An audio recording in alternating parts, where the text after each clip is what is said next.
everyone. Welcome to Run It Back on the Raptors Republic Network. I'm your host, Zulfi Sheikh, here joined by Kyle Ramnarine. Unfortunately, no Cody Wiles this time. He wasn't able to make it, but we are thinking of him because this is our last episode for the regular season. I guess in the offseason, we do plan to do some more stuff. And I know it's been a while, but we did want to kind of put a bow on the season with how things went. And we're very excited to talk about it all. We have a special segment planned to kind of recap some of the best things out of this season. So with that being said, let's run it back.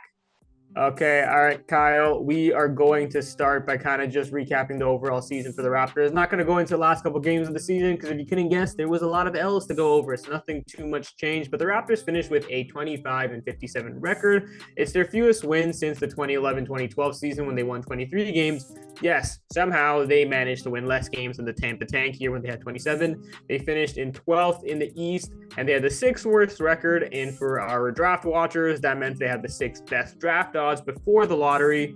The Pizza Party 3-game win streak at the end of February was basically the last positive stint of Raptors basketball. Once March hit, the team went on a 15-game losing streak. They won just 3 games the rest of the season and ended their campaign with 4 consecutive losses. So I know not the most positive, but overall, what were your thoughts coming out of the season, knowing the circumstances that were involved in it and kind of knowing the team picked a direction?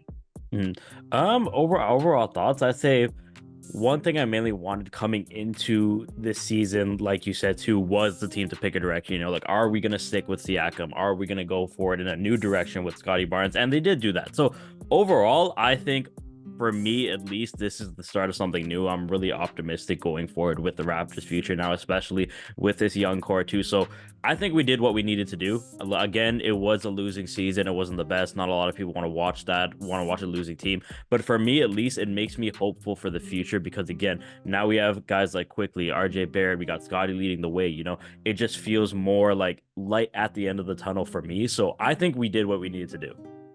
Yeah, I'm with you. I think, like, again, in a vacuum, and I mentioned this in the last quick reaction of the season, and some people were like, why are you calling it the season from hell? But I stand by that. I think in a vacuum, this season was so tumultuous. There's so much volatility. You traded some of your franchise players and your icons in OG Anunoby, Pascal Siakam. Mm-hmm. You end up having Scotty Barnes getting injured, Jakob Poeltl getting injured, multiple injuries in between. There was personal tragedies along the lines of RJ Barrett losing his brother, Emmanuel quickly losing his uncle. Darko Rakovic lost one of his best friends in the NBA and childhood friends in Dejan Milojevic. So there's a lot of personal tragedy as well, kind of going over this team and hanging over their heads. You had obviously the Jonte Porter situation that happened with him getting a lifetime ban and everything there. So there's just so many circumstances that went into the season.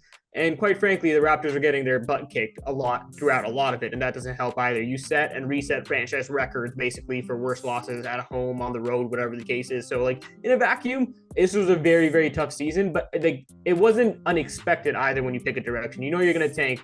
Like, granted, you don't think they're going to be this bad the entire time. You think they're going to show some more fight in some of these games, but clearly they wanted to pick a direction and guarantee as much as they could in terms of the draft situation. So you expect it. It's still unfortunate to see them lose as much as they did, but I'm as optimistic as the next guy moving forward for next season. And speaking of next season, I want to ask, like, now that we know they have a direction, they know what they're going to kind of try to build around, and it's very clear. Masai even said it a ton in his presser at the end of the year that Scotty Barnes is their main core piece they're going to build around, and that's what they started to do.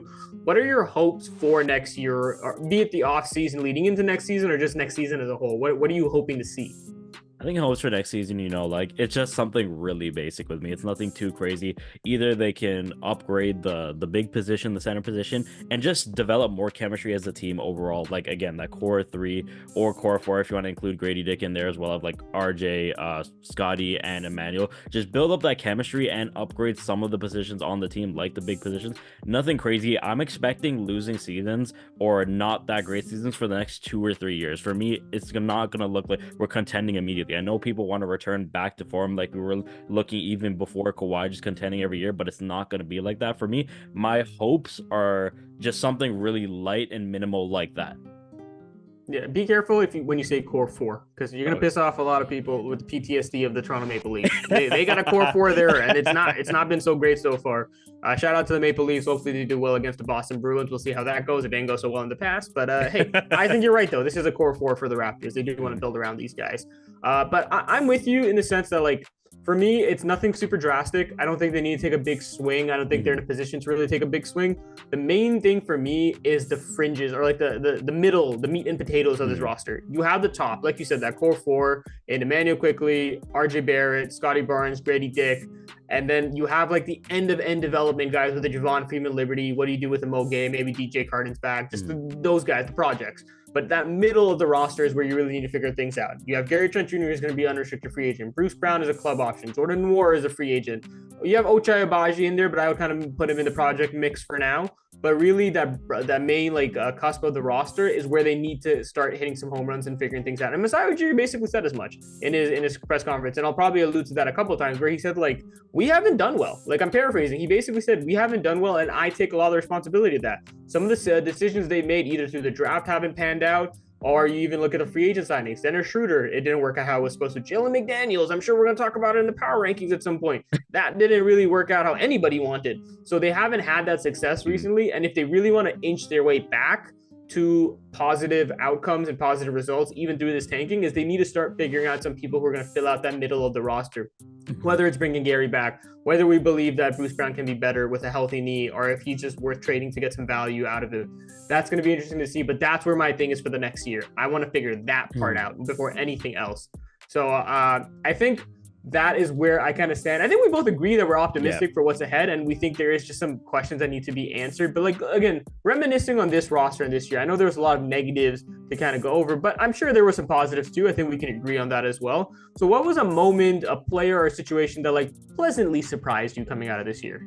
You know, for me, it was after we made the big trades, you know, and we got RJ onto the team. I wasn't expecting a lot out of RJ, honestly. He's a hometown hero and everything, but you know, I had him on fantasy for the past few years and he let me down. So I wasn't expecting anything crazy, but you know, like I said on Twitter the other day, the way RJ has been playing, I think he can take the All-Star leap next season because he's been so good for this team. He's been so consistent. His ability to just attack the paint and get in there and finish the tough conversions, it's amazing to me. And he's consistent with it too. It's not just like he's giving you 25, 30, and then he's giving you 2 the next game. You know, he's giving you a consistent 20, 25. And that for me just really kind of opened my eyes. And I was like, you know what? I'm really high on RJ Barrett now. I think it either was the change of scenery, there's less pressure on him. You know, he's more comfortable being back home. But for me, that surprised me the most. Yeah, that's a good one to go with, and I'm with you. I think if the team wins enough games in the future, RJ Barrett's numbers, if they keep up with the production that he had this season, if it like kind of projects and tracks the same, he should be in contention for an All-Star. Again, it requires a lot of wins, and that's going to be the biggest question mark because Scotty Barnes probably will get the most credit and be the highest producer in that situation.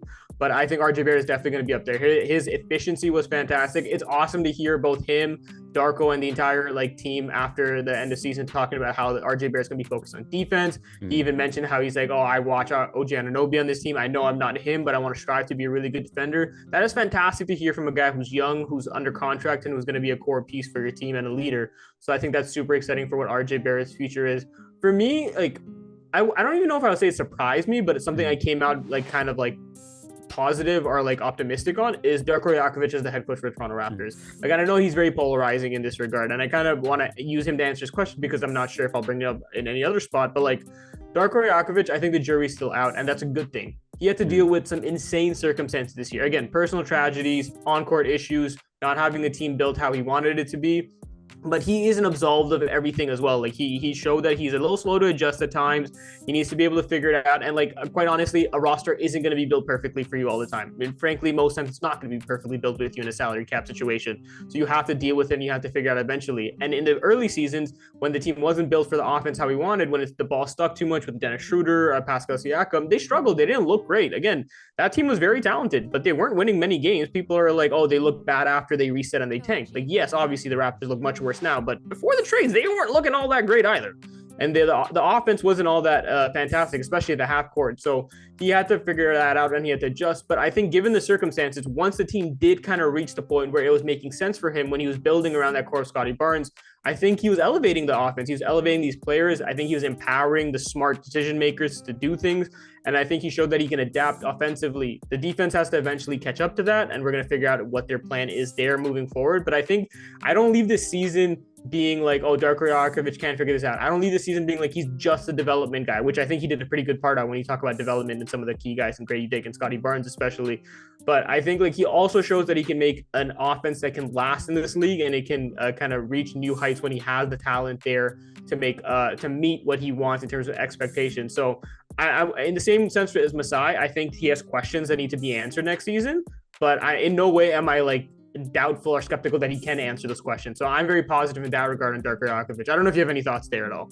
I know, I'm kind of right with you on there, like, too. I'm not going to come down on Darko and say, this was a failure of a season. A lot of people are quick to jump on his neck, but look how many things the Raptors had to go through this season, huge roster changes and then personal issues, like they said. So I'm going to cut him some slack because we never really we only got a few times we saw a fully healthy team and a fully meshed team together. Give him a whole season with this team. Give him people that are buying into his system, and give him time to gel with these guys, figure out what their play styles are, what they like to do, get to know them, run more practices with them. So again, a lot of people want to hop on him after one big loss and saying, okay, we need to change it up. That's not working. But for me, at least, like, I think he truly believes in Toronto and he truly believes in this team.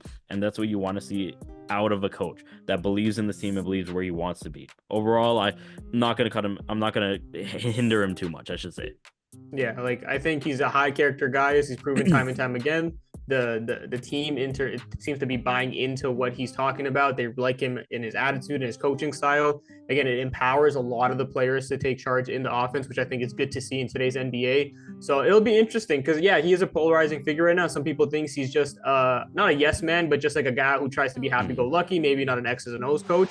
And other people are a bit more optimistic on what Darko Rakovic can do. But the main thing I want to say or like caution people is like rebuilds are going to look ugly. Coaches aren't going to look all that fantastic to rebuild. And sometimes it doesn't work out. You saw how the Wizards kind of rebuild when they fired Wes Unseld, and maybe rightfully so. But in the opposite regard, when rebuilds do work out well, you can kind of see how a coach can work through that in a Mark Daigneault in OKC. So it could go both ways, and I understand that. But I think year one isn't the time to come up with opinions or judgments in terms of what that's going to look like. So hopefully we'll see what year two brings. I'm glad that we're both optimistic on that. But before we talk more about next year and beyond, I think we do want to continue recapping this season. And a great way to do that is with the power rankings. So we're going to move on into our final power rankings of the season.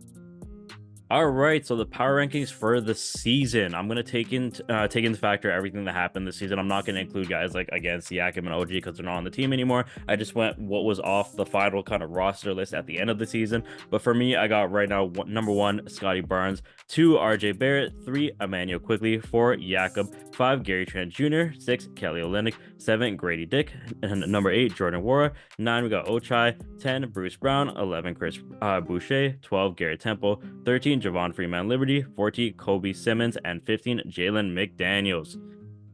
All right, how are you feeling about this list? I know your boy is at the end there, Jalen McDaniels. We'll get to him in a bit.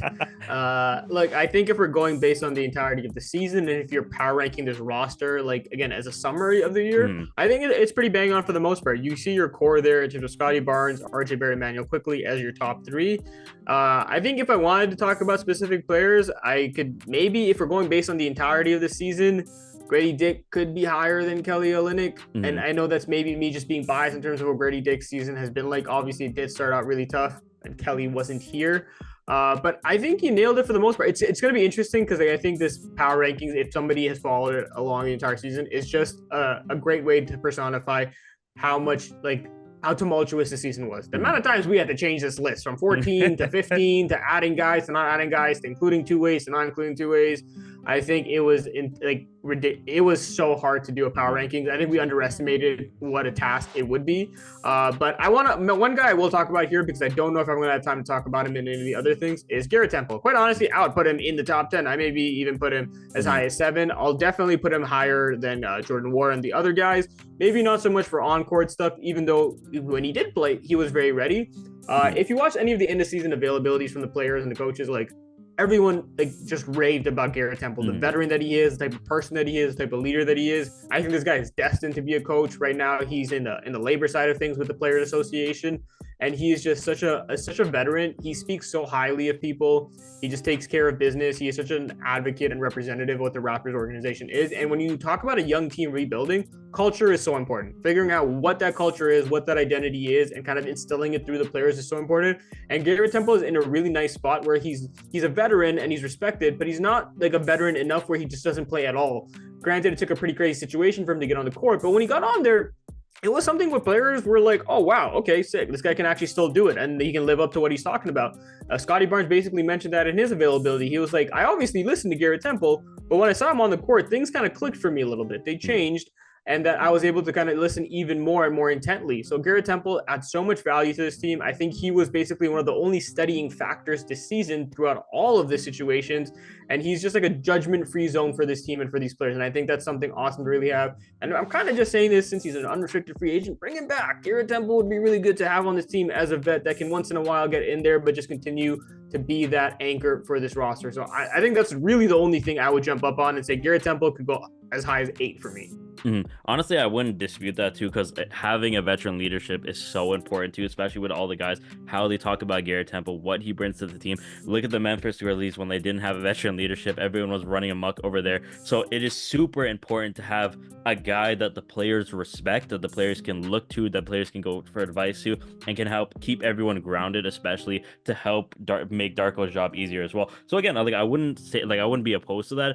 I was thinking either move him over a Chris Boucher or a Bruce Brown, just simply because Bruce Brown was all over the place. But I was saying there were times where Bruce Brown did show out on the court and did come through for us. So it was just hard to kind of juggle that. When it's like week by week, it's easier to say that because there was weeks where Bruce Brown would just fall off the face of the earth. But overall, yeah, I agree with you. Bruce Brown, look. This is funny because I'll be the first to be like, Bruce Brown has had a roller coaster this season. If you haven't seen some of my quick reactions, the way I describe it is like Bruce Brown is like that old like roller coaster that you really loved when you were younger, and then when you got older, you realize how terrible its safety record is and how dangerous it is. Like it's fun as hell at times. It can be awesome. And when you think about the past, the things it's done and the times you had with it was awesome. But it is just shaky. It is rickety. It gives you whiplash now. It's not built for your circumstances today. So that's how I describe Bruce Brown. But still, I'm surprised he's below Jordan Nwora. And Ochai Agbaji, you can argue. I think Ochai Agbaji, for the most part, he didn't wow anybody. He had some pretty down games, but athletically and the tools that he has, you kind of see what his potential is, especially with this team. But like, what prompts Jordan Nwora to be higher than Bruce Brown for you? I'm a little curious on that. So for me, Jordan Nwora actually really impressed me because when we were dealing with all the injuries and all the roster changes and we didn't have a big, Jordan Nwora was at the time was the biggest player on the court at points. So they'd put him at center and I see him hustling. I see him grabbing the boards. I see him doing everything we need from the bigs. And I've always been like, Moji, why aren't you hustling as much? Or the times where we got Chris Boucher and he's not grabbing boards, he's not boxing out, he's not playing. But Jordan Nwora did. And that, just the little things to me, when again, they're like, even though I think he's 6'9", they're saying, yeah, he's the biggest player on the court right now because we don't have Scotty, we don't have Jakob, we don't have all these other guys due to injuries. And just simply him stepping up and accepting that role, and it was kind of just like, wow, he's doing a lot for this team, so I'm gonna reward him with putting him a little bit higher on the list, even though his box score doesn't really show it. When I was watching the games, he was out there and he was hustling his ass off. His plus minus definitely doesn't show it because he's giving a lot of it back on the other end. I'll tell you that. Defensively, he has a lot to prove. Look, I think Jordan Nwora, like similar to Ochai, has a lot of the tools there. Again, 6'8", big frame. He is athletic, sneakily, and then he can also score with the best of them at time. It's just like, can you put it all together consistently, and can you bring it on the defensive end, which is like a very effort-based thing. But in today's NBA, that's not so much the case. Schemes and stuff matter a lot more, and can you figure that out? And I don't know the answer to that yet, and I don't know if he's proven enough for the Raptors to be like, hey, we're going to bring you back to see if you can make that happen with another opportunity. So who knows what his future is with the Raptors. It was interesting. It was a hard circumstance for him. He was kind of thrown in for the Pascal deal with Bruce Brown. No one really knew if he was even going to play, stay, or whatever. And he did go out there. He was willing, and I do give him credit for that. He has this weird pseudo fandom of the Raptors because he grew up in Buffalo and that was the closest basketball team. So that was kind of neat. So we'll see if Jordan Nwora comes back. I don't know if he's proven enough. I think a lot of it might also depend on like what happens with Gary Trent Jr. and his free agency situation. And do they kind of just bring Jordan Nwora back as a kind of, I guess, like a middleman until Grady Dick is ready to take on more responsibility. So it'll be interesting. But is there anybody else on this list that you want to talk about from the power rankings? For me, real quickly, I just want to touch on Gary Trent Jr. You know, like for me at the beginning of the season, I was on this guy's neck. I was saying like trade that man. I was trying to get him off the team, but right after I think it was around the trade deadline, around the kind of half point through the season, he really stepped up and he really was coming back into his own. And especially when the team went down with all those injuries, he stepped up and became the leading scorer for most of those games, and he was finding his confidence in shooting. So I just want to give a shout out to Gary Trent Jr. You know, like I was coming down on him pretty hard to start the season, but he changed his tune, man. I got to eat my words. I gotta give it up for Gary Trent Jr. I hope we bring him back next season, you know, because again, he showed me enough to see why he's important on this team. But again, if he wants to leave and test free agency, I wouldn't blame him as well to go play on a contending team. Yeah, I'll talk about Gary Trent Jr. in a bit because he's going to be one of my answers for our next segment. But I will say he's absolutely going to test free agency. That's kind of why he made the decision that he did. Rightfully so, that's his prerogative. The market is probably going to yield him better value than just re-signing with the Raptors anyway. So it'll be interesting to see what he does there. And you talked about eating your words on a player. Somebody I didn't have to eat my words on was Jalen McDaniels. That's what I'm going to end this off with.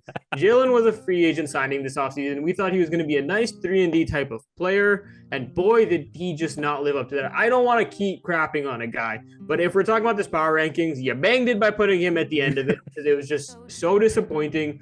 His best game of the season came against Boston Celtics, which is so random.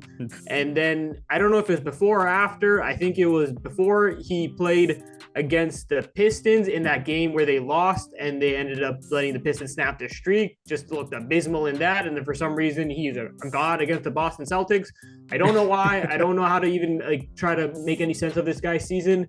I just hope we never see a lineup that features Bruce Brown and Jalen McDaniels on the floor at the same time ever again. That was nightmare inducing.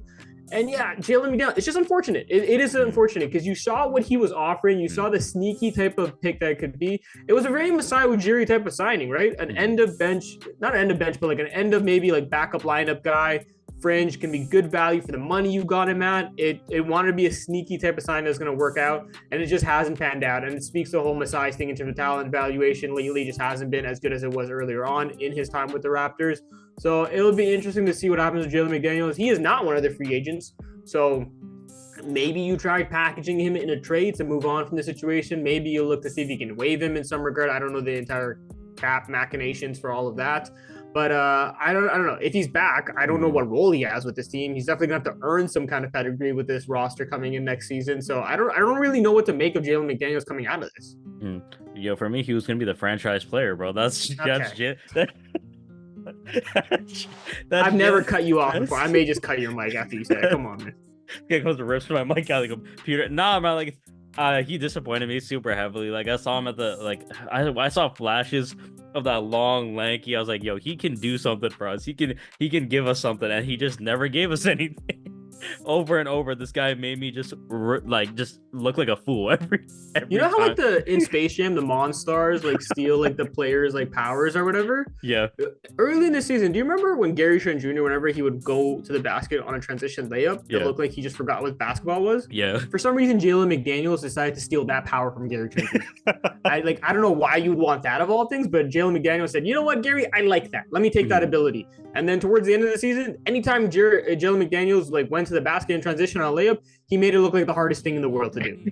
And it personifies what a wonky season he has. I don't know how many corner threes he hit. It wasn't that many. Grady was basically non-existent for half the season, and he definitely hit more corner threes than Jalen McDaniels did in an entire season. So that just speaks more to that. I just all the things you were hoping for Jalen McDaniels to accomplish on this team. And as unfortunate as it sounds, I don't think he even checked the box on one of those things. Yeah, he did not. He did anything, any vision I had for him, he just did not. We need to close the chapter on the Jalen McDaniels book. We need to put this it's done. The last thing I'll say is we went from number 2 to number 2. It's tough. You went from that number 2, 4 bounce, the claw, to number 2 where the ball just doesn't bounce. It just goes straight across the rim. I think that's a good space to end it off with the power rankings. We're going to talk more about the players in our next segment that we're very excited about, are kind of cherry on top of this Raptor season to put a bow on everything. So let's move on. All right, so since there are no more games to talk about, I thought it would be a fun idea for us to do the first ever Run It Back Award. So I'll start off with the name of each of the awards and we'll present our very own winner. So going off the bat, right off the start, your MVP of the Raptors, Zulfi, who do you think was the best player this whole season? Look, this is going to be an interesting answer because I think the very clear and obvious answer and the very boring answer, Scotty Barnes. Duh. All-star in his third year, kind of took that leap after a second season where he plateaued a bit. He was very close to being a 20-point per game scorer, yada, yada. We know Scotty Barnes is really good. But I think in the craziness that was this season, I don't think it's that simple. And I'm going to give the nod to Gary Trent Jr. And I know I didn't talk about him in the power rankings, and this was why. And a lot of people are probably not going to like this answer. Gary Trent Jr. was my MVP of the season for a couple of reasons. One, he played 71 games, the most by far by any player on the Raptors this season. The next closest was Scotty Barnes, and that's 11 less games than Gary Trent Jr. He stuck it out through a lot of the really ugly games towards the end of the season. Again, a lot of other guys sat, rested, injuries, personal things. They just weren't available and they weren't there. Gary Trent Jr. was there. And for a guy in a contract year trying to make a name for himself, he could very easily just been like, you know what, I'm going to do my thing. He developed as a defender. He got more engaged. He was trying to be more active in the offense as a ball handler. And like, if you want to talk about the jump that he took from pre to post All-Star, before the All-Star break, he was averaging 11 points a game. Post All-Star break, he's averaging 19. He's a 25th catch and shoot points per game scorer in the entire league. His stats increased basically across the board, and he was the one consistent factor on this team. And again, taking a leadership role, growing in that regard, being there, being present is so important, especially when you can make it all about you in a contract year. He just did the opposite of that, and I think that speaks so much to his character and the type of guy that he was throughout this season. And again, in early seasons, like you mentioned it, Kyle, you were on his neck a little bit. A lot of people were too. He dealt with the whole plantar fasciitis thing. We don't know how much that played. He was just struggling. Couldn't really stay in the starting lineup. Didn't look good with the bench. You thought maybe he could take the bench unit and be a facilitator with that unit. Didn't really accomplish much there. And it was really, really ugly to start. People thought he completely tanked his value. But then he comes out in the second half, looks rejuvenated, basically is one of the only consistent performers offensively and then even defensively in some regards for the Toronto Raptors.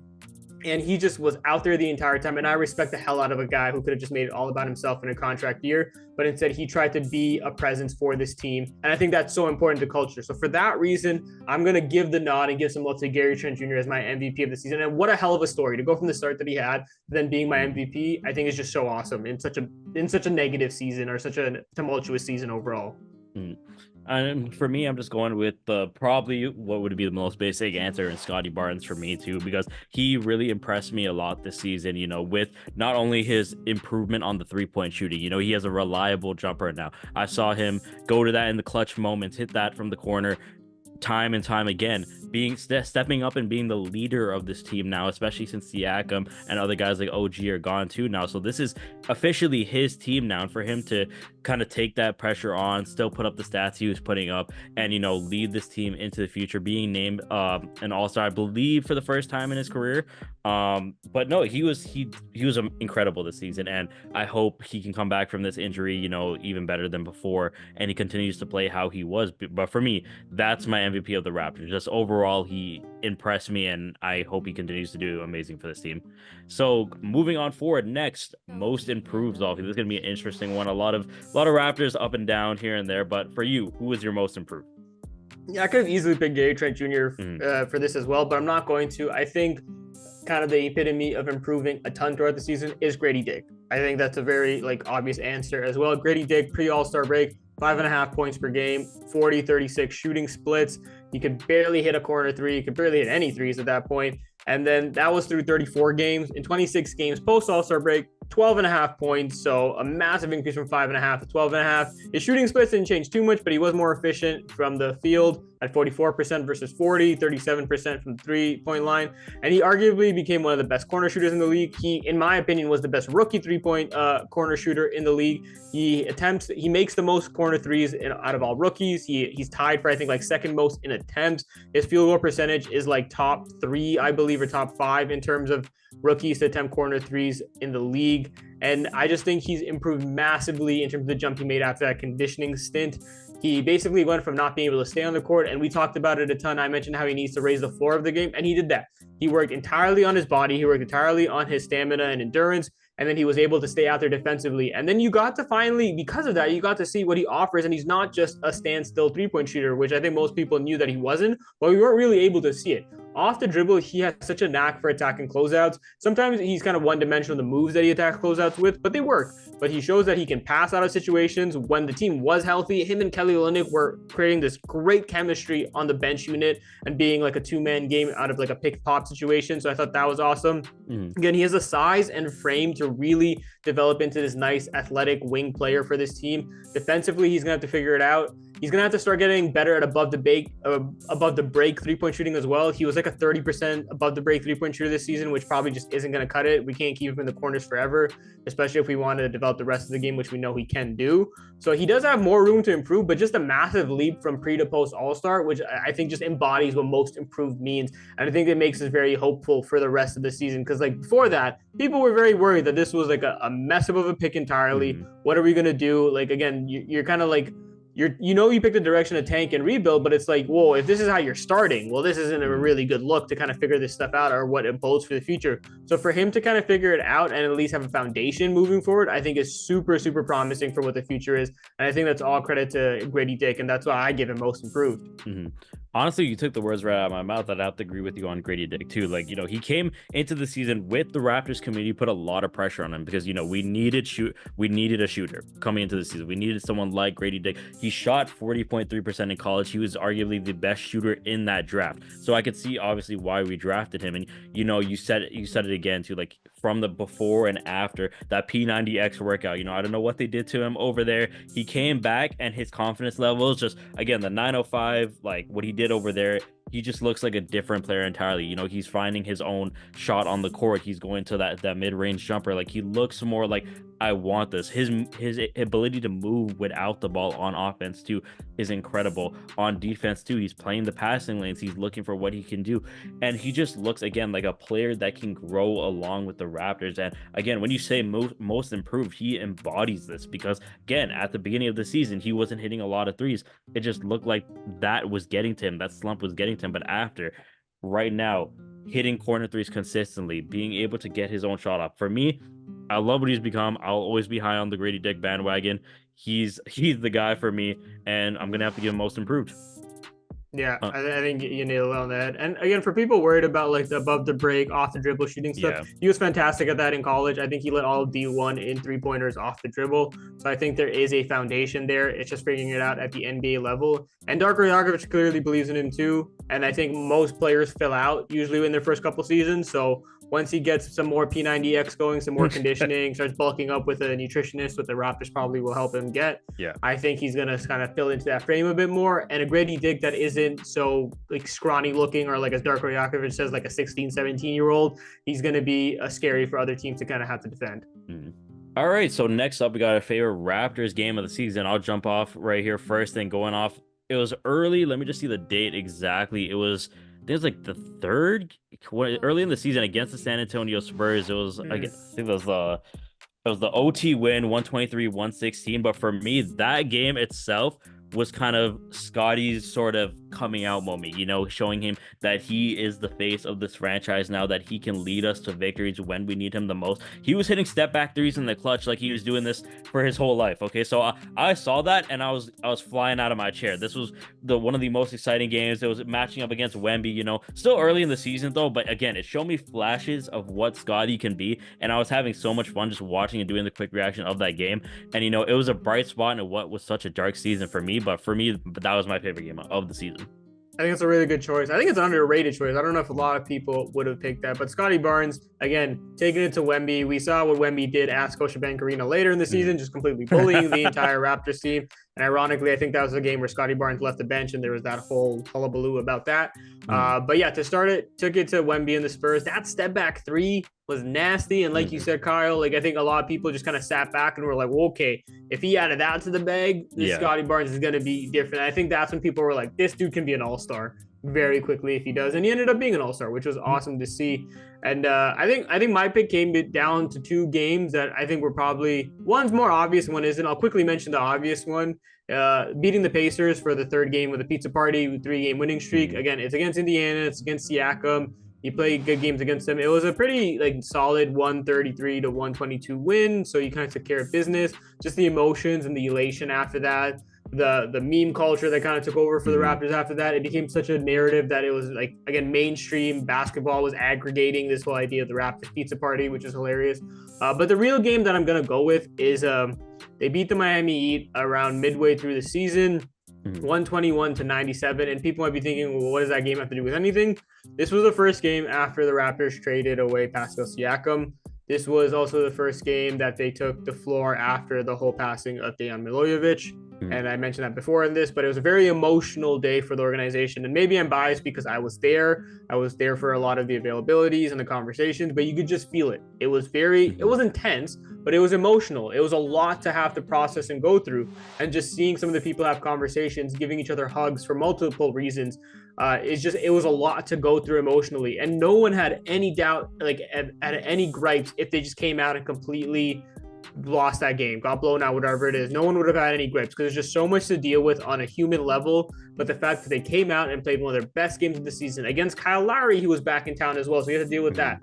So dealing with your franchise icon currently having to be traded away, processing that with an emotionally heavy heart as well for Darko Rajakovic and some of the staff as well. Jama Malalela, assistant coach of the Raptors, he had connections to Golden State and Dejan Milojevic as well. So a couple guys on this roster had heavy hearts based on that situation. So it was a lot to process and deal with. And for them to come out, they had lost 4 games in a row. Again, all the trade also loomed large on them after that as well. What was it going to be? What's this team going to look like? Yada, yada, all that stuff. Especially because the return wasn't anything super crazy like Emmanuel Quickley and RJ Barrett for the OG Anunoby trade. But then they just came out, played lights out, took care of business. The game wasn't really ever in question. It's not like Miami wasn't healthy either. They had a lot of their guys. Everyone was pretty much there. Raptors just shot the lights out from 3 and took care of it. And it was uplifting. It just felt like, okay, these guys still have some fight in them. Obviously, things didn't go their way the rest of the season. But in that moment, it was like, okay, you can calm everything a bit. For them to band together in some regards, not just to after that trade, but also for the coaches that are going through it, for them to kind of support them in that way, I think meant a lot to everybody there. And it was just so impressive to see. So for me, that was arguably my favorite Raptors win of the season. Yeah, and that was a great pick too. Like that, you could say that was when the Raptors officially entered their new era, post Siakam or whatever. But yeah, that's an amazing pick. I remember watching that and seeing just everybody on Twitter just talking about how the atmosphere was so different and just everything there is really emotional. Great pick, I would say. But again, there's a lot of choices for this next category. I would say the worst Raptors game of the season. Again, I'll break the ice here and I'll say that Lakers game, the first time we matched up against the Lakers, where the refs were smoking. LeBron was saying, just don't foul us, even though that's my guy. I don't know what you're talking about, bro. I was watching this game and I was like, all right, I don't know how much the refs are on the payroll here. It was a super close game too, and I just remember the foul calls were insane. The amount of time the Lakers were hitting the free throws, and the Raptors had a chance to take this win too, and they were fighting back despite everything that was going on. But that probably was one of the most frustrating games I've seen. And again, I am a LeBron fan too, and just seeing that too, it was hard. It was one of the most demoralizing losses I've seen too, just because no matter what the Raptors could do, it just felt like everything was against them. Hey, Ben Taylor, I got a question for you. In the wise words of Darko Rajakovic, they had to win the game tonight? Like straight up, what that game was insane. It was ridiculous. And I think the biggest frustration for a lot of people, especially Raptors fans, wasn't like, oh, why are the Lakers getting so many calls and everything? The Lakers lead the league in free throws. Everyone knows that. They're going to get foul calls. It was, why weren't the Raptors also getting foul calls? That was the biggest frustration. Scottie Barnes wasn't being rewarded for the same actions at the time. And that's why Darko Rajakovic was so adamant in pointing out that Scottie Barnes is going to be an all-star in the league, which he was right about. out, by the way, is that Scotty was going to the rack. He was taking contact, trying to play through it as much as possible, but he wasn't being rewarded. And that was so annoying. And for it to come from Ben Taylor, of all people, it was like, come on, this doesn't, like, I'm not a conspiracy theorist type of guy either, but this doesn't feel slick or anything like that. And I'm glad Darko Rajakovic, for him, it was a bit of like a turning point in the season as well, where people really bought into him as a head coach. It was such a big deal. I think maybe one of the biggest Raptors game of the season. Again, American media was talking about it. Yeah. Was this something? Are the Lakers favored? This and that. Just an epic rant by Darko Rajakovic, which was awesome to see. I highly recommend, if for some reason you haven't seen it, please go back and watch Darko Rajakovic rant after that Lakers loss. But I think that's a fantastic pick. I think it's much better than the picks I had. For me, the Pistons game came to mind when the Pistons snapped their 20 whatever game losing streak at the hands of the Raptors. Again, surprise, surprise, the Raptors were the team to let it happen. But in their defense, it was after they traded away OG Anunoby, Precious Achiuwa, Malachi Flynn. Their roster was pretty thin at the time. So having to face that Pistons team that obviously was trying to end this streak wasn't necessarily fair, but again, the Raptors still should have handled business against that team. But I'm just going to go for the very, very obvious one. Their loss to the Minnesota Timberwolves. They lost by 48 points. That is a new franchise record, I believe, for worst loss. I can't remember if that game was on the road or at home, to be quite honest, and I don't really want to remember.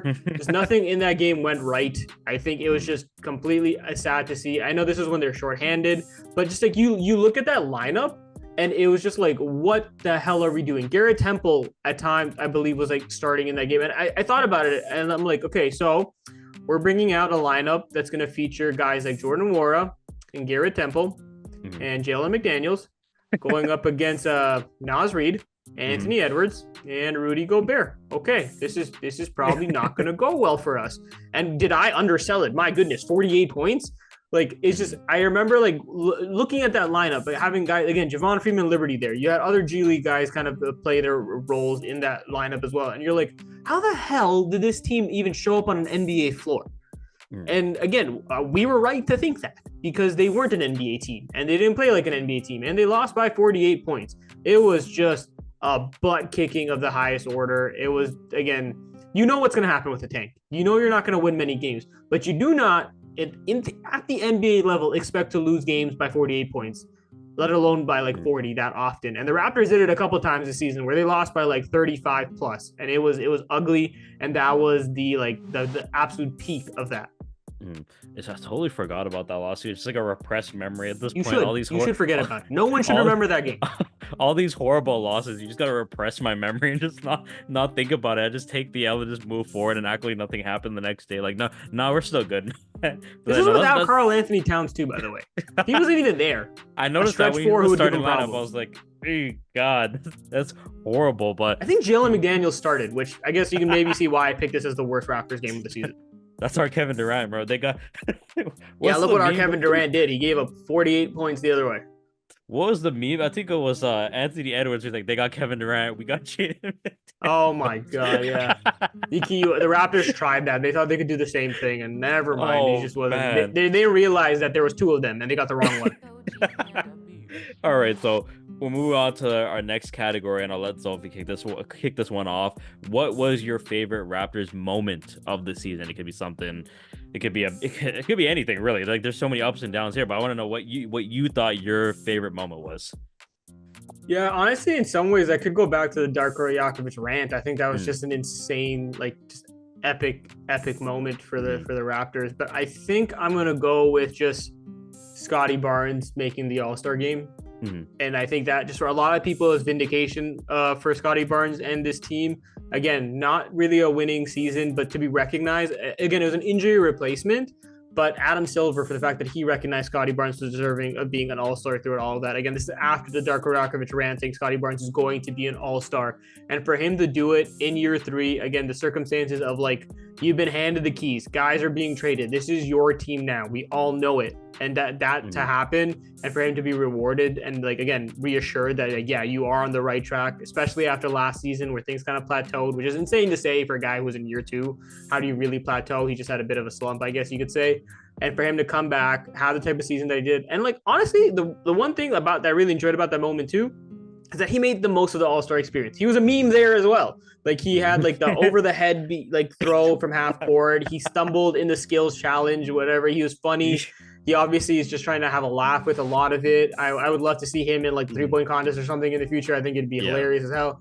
And in the All-Star game, like Raptors players are notorious for not really doing much in All-Star games. They don't really have shine. I still have a bit of a gripe when the All-Star game was in Toronto. They didn't really force feed Kyle Lowry and DeMar DeRozan much, like they did Anthony Davis the year he won MVP in New Orleans when the All-Star game was there. They should have done the same thing with Toronto and those guys, but it is what it is. But yeah, he came out and he was very active in the minutes that he did play. He had a couple highlight moment dunks, nothing too crazy, but he was there for the moment and he took advantage of it, which I thought was awesome. And for me, that'll always stand out as like one of the biggest bright spots in this season, Grant, because a lot of the other things didn't really end up how we wanted them to. Yeah, no, like I could definitely see that too. And I thought you were gonna go with the moment I chose, and that was the Darko rant against the Lakers too, because I feel like this moment too was when everyone really saw how passionate Darko was about this team, how much he believed in his players, you know, and just him throwing out those one-liners against the media about the Lakers, like should we have even showed up to the game tonight, you know, if we knew they were gonna win. Scotty Barnes is all-star, future all-star. I love that because again, the passion in his voice too, and that's what we need when you have people come to Toronto too. They need to believe here, because a lot of free agents, they necessarily don't say the nicest things about Toronto. They say it's a good place to visit, it's a good place to think, but they never want to actually live here. And you know, seeing that belief, just it just kind of made me just smile in a way, because it's like we have a guy that loves his team, that loves his players, that believes in everything. I want him around for future seasons to kind of lead us into this new era. So for me, at least, that was my favorite Raptors moment of the season. But moving on to our next category, your favorite Raptors meme of the season. Crazy season, a lot of memeable moments. I'll start off here. I went to bed one night just thinking, okay, let me not watch this game. I'm gonna go to sleep. You know, I've seen enough else for right now. I wake up, and why do I see Grady Dick doing a jersey swap on my time? I kind of forgot about that. That's a great pick. On my timeline, either he just finally said, "Yeah, I'm gonna give it to the memes." The voices were calling him too much, and he had to do a jersey swap. And as soon as I saw that, yeah, I was like, "Yeah, this is it right here. He's him." That was my favorite meme of the season, the Grady Dick jersey swap, because I just saw it on No Context NBA. There's no caption, nothing. It was just a jersey swap, and I want to know what the hell even happened here. Did he have a career night? Did they have a battle like Kobe and Mike? No, like, not at all. Was going on? No, but that was my favorite meme. Well, what took your spot for favorite meme? I'll get to mine in a second, but I do need to talk about how hilarious this was. Anthony Black and Grady Dick did a jersey swap. Again, like you said, Kyle, no context necessary. If you haven't seen it, just do the math, put the names together and figure it out. But yeah, it was just so funny because after he was asked about it too, and he was just like, oh yeah, we played together growing up and stuff. So, you know, that's my guy. And like, if there's anybody that's my guy in the future, I'll do a jersey swap with him. But just like, look at them after the game, the way they kind of talk about it. And then you can even see Grady Dick, and I'm paraphrasing, says something on the lines of like, screw it, let's do it. Like, they just know what's about to happen. And the fact that Anthony Black went to go find a photographer to be like, oh, come here. And then like the cherry on top was like, let's switch sides. The way we're standing now isn't as good as if we kind of switch our positions. So yeah, Grady Dick, definitely a 20-year-old, definitely hilarious and a man for the moment. And a shout out, the admin for the Orlando Magic Twitter, they put the picture up.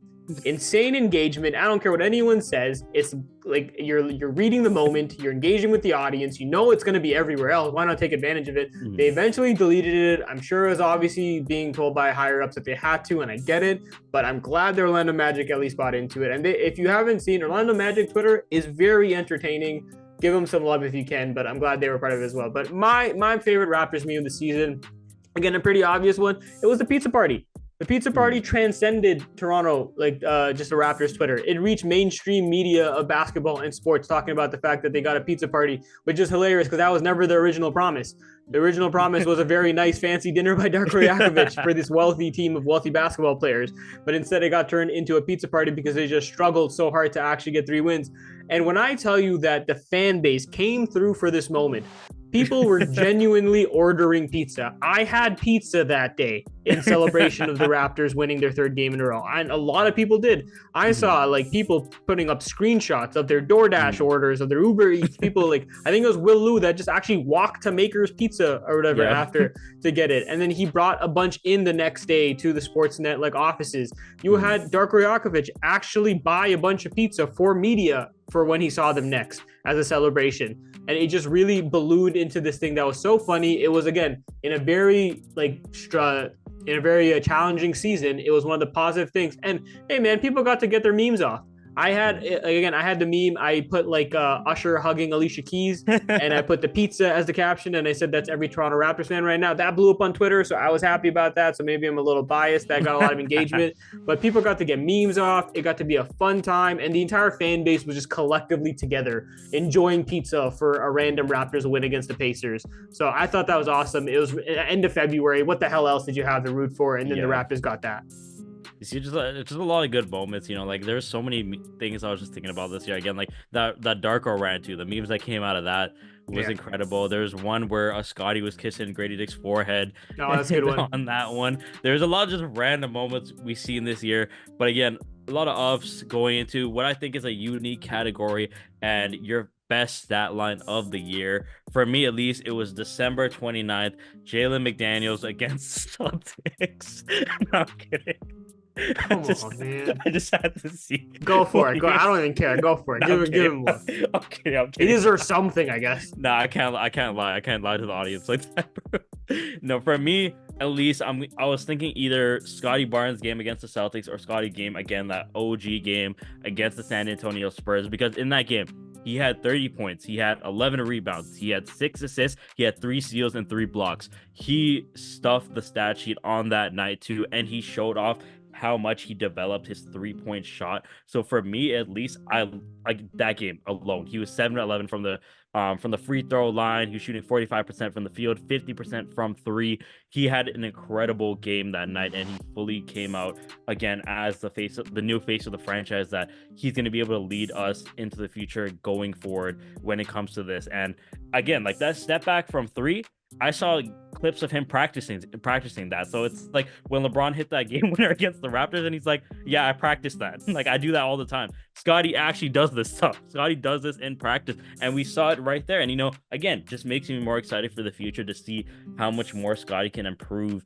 and grow, not as just an offensive player, but he has 3 steals and 3 blocks. He can be one of the best defenders on this team with more growth and more experience. But what was your favorite stat line? Yeah, for me, it's going to be more of an obscure one. Again, there's very obvious ones. You could have picked Scotty Barnes. You could pick Emmanuel quickly. RJ Barrett had a couple. I think RJ Barrett against the Warriors is one that does stick out for me, where he had like a 30-some point game, absolutely strapped up Steph Curry when they just beat down the Warriors. Gary Trent Jr. had a couple really good games. He had 31, I think, against the Bucks when they finally snapped their 15-game losing streak, and that was awesome. I want to pick one that's going to not stand out to probably anybody. The stat line is 22 points, 4 rebounds, 2 assists for Grady Dick against the New Orleans Pelicans, and they lost 138 to 100. So a 38-point loss. Not really a great game overall, but Grady Dick was literally the only positive for the team there. He started on fire. I think he had like 11 or 14 or something in the first quarter. And when I tell you, like, this showed you the future of what Grady Dick can be on this team, mind you, this was him coming off this conditioning stint. It was basically the start of like seeing that he can be this player that figured it out, because before that, obviously we all remember, nothing was working well for Grady. He could barely stay on the floor, and then he got his opportunity here, and you're like, okay, damn, like maybe he does have potential to do all this season. He was getting called, like they were drawing up sideline out of bounds plays for him. He was shooting off the dribble, just attacking guys. Again, 22 points isn't crazy, but 9 of 16 from the field, 4 of 8 from the 3-point line, hitting some corner threes.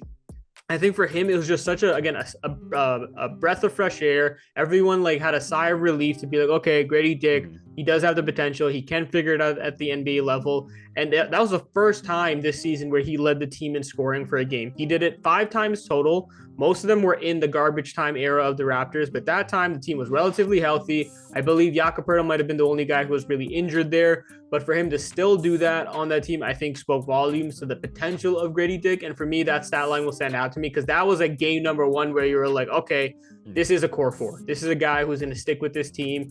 You obviously hoped and assumed that it was going to be the case moving forward, but you were unsure based on the sample size so far in the NBA. And that was the first step of being like, okay, he can really turn this around. You know what, that's a great pick for like in general too, because again, he came out, he had an incredible performance, and it was just, again, like you said, everyone just was breathing that fresh like sigh of relief because again, we know he can do this, and that was a great confidence booster for him as well, just going forward too, like seeing the flashes of what he can be. Again, I agree with you, that was a fantastic pick. And last but not least, now moving on to our final category, kind of a little niche category, but I know we both covered the 905, so I want to ask you, what was your MVP of the 905 team? I know there's a lot of roster changes, a lot of movement, but we both saw how the team kind of developed overall. But what was your pick? There could have honestly been a couple guys I went with, and I think a very obvious one is Javon Freeman Liberty, but I'm going to go with a guy who I have rooted for the entirety of this season, who had a bit of up and down year because of an injury, Marquise Noel. I think for me, if he was there healthy the entire time, kind of similar to Scotty Barnes, I'm doing this a little based on potential, but I think his impact, both offensively and defensively, is just so prominent when he does play. I talked about it really early in the season. The on-off splits when he's on versus off is just incredibly different. He impacts so much on both ends. Defensively, he's a dog. It doesn't matter if he's guarding a guy who's literally a foot and a half taller than him. He strips the ball. He has that Kyle Lowry, Fred VanVleet kind of grittiness in the post, and he's always fighting there. He's cutting off passing lanes. He was a great shooter. He was selected to the G League like up next game, which is their version of like an all-star game, and his value was there. He was only scoring like 15 points a game, but his efficiency was good. He can shoot it from deep. It was unfortunate he had that hamstring injury that basically hindered him. It lost him his two-way spot with the Raptors because they waived him to then make room for some other guys to get shots at, which I don't think necessarily was something that was completely in his control. I think if it was based completely on his play, he would have kept that spot. But since he was out for an extended period of time, they decided to kind of move things. And from what I've heard, shout out to Matt Gray, who I've talked to quite extensively, he said that Marquise just wasn't deterred at all. He wasn't even like, he didn't like blink. He was just like, you know what, I'm gonna work back. I'm gonna fight for this. I'm gonna stick with the G League, and he was with the 905. He ended up playing enough games for the 905 to retain his G League rights at least for next season. So he'd hopefully be back with them, maybe even earning himself a two-way spot again. We'll see, but he is just a point guard personified. He did everything when he had to be on the floor. He just brought so much momentum to this team. And when he came back post-injury, they got a couple wins with him in the lineup. So that just speaks how much he can impact that side of the floor as well in terms of winning. And I just thought he's a floor general, just through and through. Yep. I don't care about his size. He makes up for it in most regards. Maybe it doesn't translate to the NBA level, but I really hope he gets a shot to showcase it next season, whether it's in the G League, whether it's in the NBA. I just hope it's with this organization. And I just think he's an MVP for that. Yeah, like honestly, that's a great pick too, because like when I think it was the season finale, like the final game of the season when he was playing, he had 5 assists in 4 minutes, and just seeing him in person, and this is the first time I've really seen a player on the G League when he had the ball and he was coming down with the ball, the way he commanded the offense and the way he just looked so naturally confident bringing the ball down the floor and just finding the open man and getting those assists too. It was crazy to me because I just haven't seen a guy command the floor like that. But for me, my MVP too, I got to give my boy JFL some love here. That is the guy I was rooting for him all season, to get called up to the main roster. He won, I think it was Player of the Week or Player of the Month, I believe, in the G League as well too. For the season, he was averaging 24 points, 7 rebounds, 4 assists. He played 22 games. He started in 21 of those, and he was an absolute monster. I was there at the little media side table when he threw down that poster.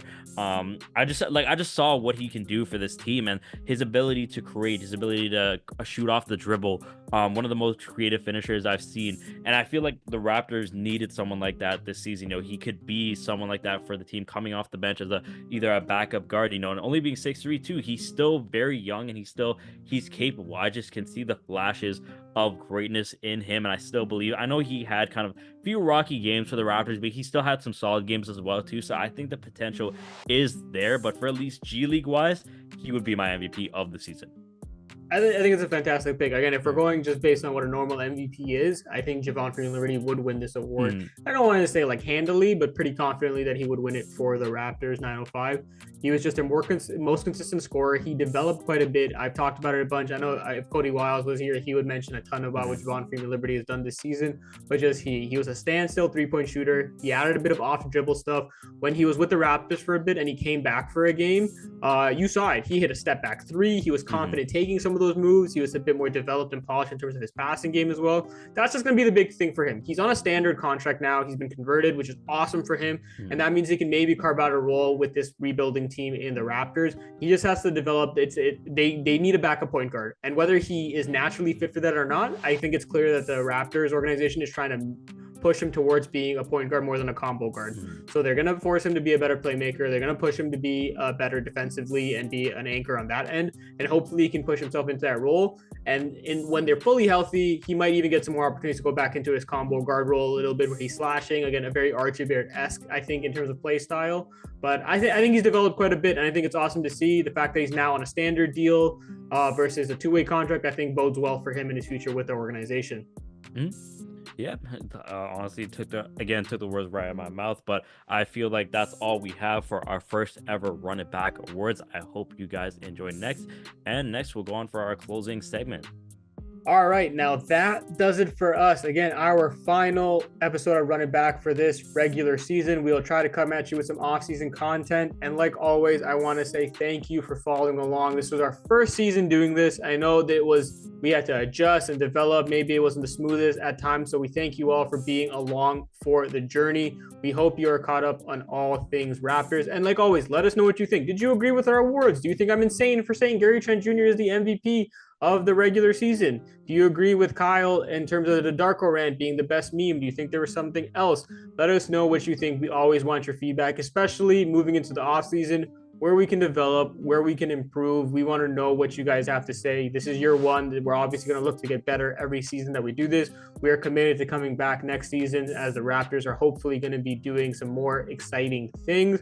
But again, like always, we just want to say, let us know your feedback, like, share, subscribe. We'll still be around. I promise you that.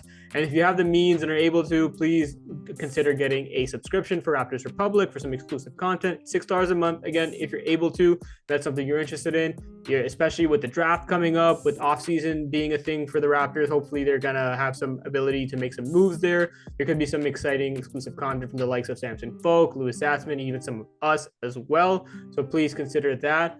But I think that pretty much wraps it up for this episode. For Kyle Ramnarine, I am Zulfi Sheikh. We thank you all once again for joining along. Let us know what you think, but that does it. And we will be back shortly when we run it back.